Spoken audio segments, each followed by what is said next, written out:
Hello, everybody. It has been a while since I did a video.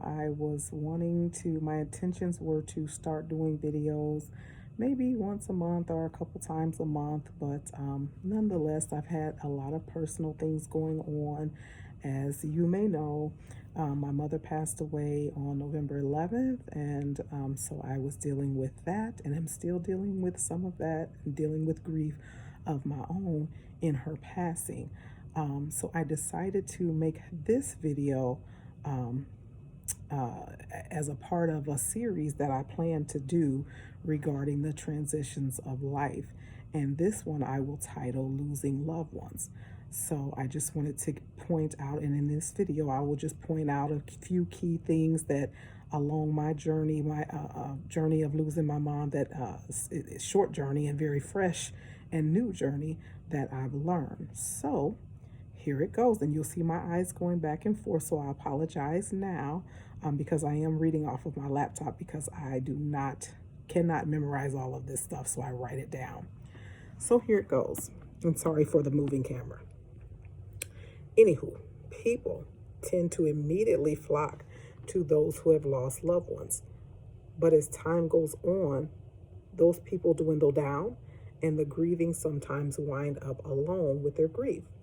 So I have wrote down a couple of key points that may help someone to either support a grieving person or may help a person who is grieving. So I will start with the supporting the grieving. Number one, don't shy away from saying something and being there. Sometimes people don't know exactly what to do, or they don't know exactly what to say, but sometimes not saying or doing something causes more harm and can be perceived as offensive, or taken as offensive to someone who is grieving. Sometimes just saying "I'm here" or your genuine support or even a hug means a lot to a grieving person. Keep your words and actions simple but intentional and meaningful. Number two, be genuine and consistent in your saying and doings. The last thing a grieving person wants or needs is someone who is inconsistent or disingenuous. Just disingenuine. Sometimes people don't want you to be there for them all of the time, and that's fine. And sometimes people don't want to be there for you, and that's fine. But if you tell somebody you're going to be there for them, be there, wherever and whatever there consist of for them. Also, the heart emoji, the praying hands emoji, the hug emoji don't hold any meaning without your true support and encouragement and upliftment, especially during times of grief. Number three, don't be uncomfortable, uneasy about, or shame or run from the tears of a grieving person. They just lost someone they loved.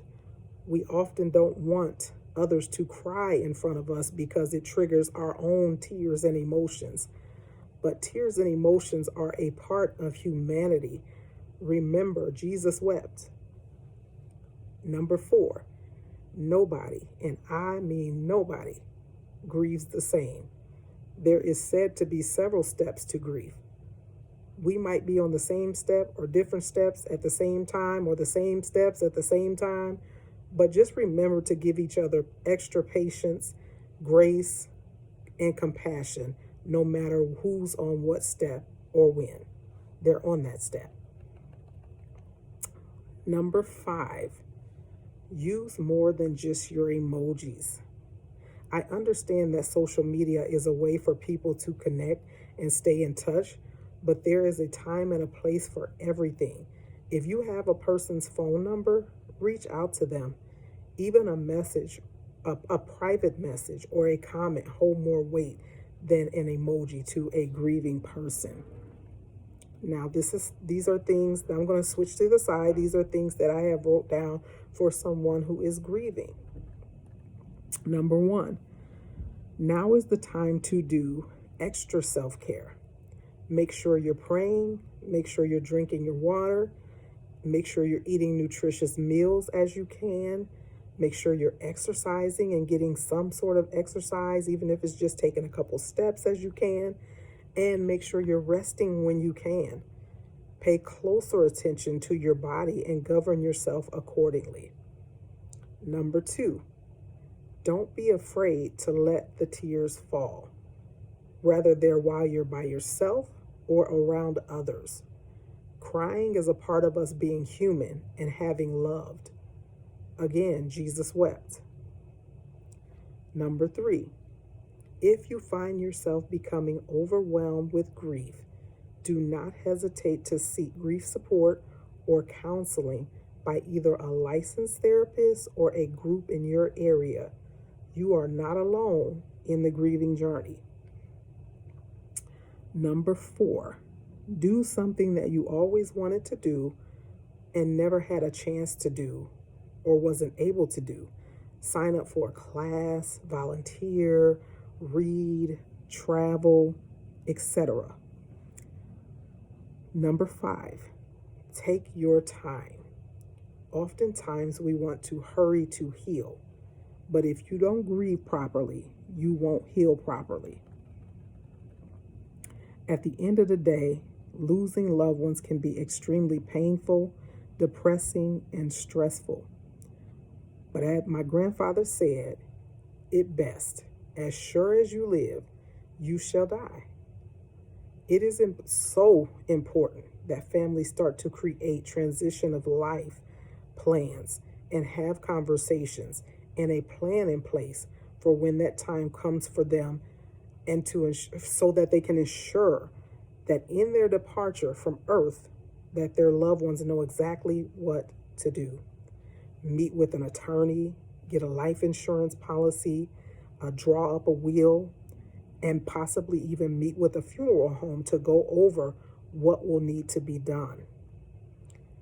My sisters and I were blessed that my mother wrote down the most important things for us to do, and she had a will and had all of those hard, difficult things in order.